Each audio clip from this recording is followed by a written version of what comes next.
Let us welcome ang bunsong kapatid ni former President Rodrigo Roa Duterte, si Sir Bong Duterte. Pwede ni Bastian? Alumpay! Duterte! Duterte!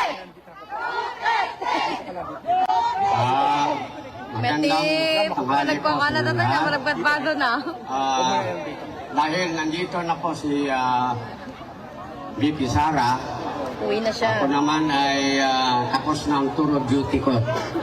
So, ako naman ang babalik na sa Pilipinas. Ang gusto ko lang po talagang ipaabot ulit sa inyo.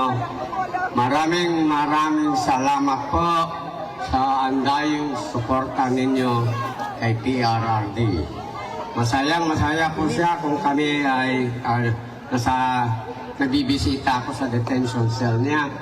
Kasi nasabi ko, ang mga supporters mo ay talagang araw-araw nandyan. Diyan na kumakain, diyan na lahat. Yes! So in behalf of PRRD, maraming salamat po sa inyong lahat.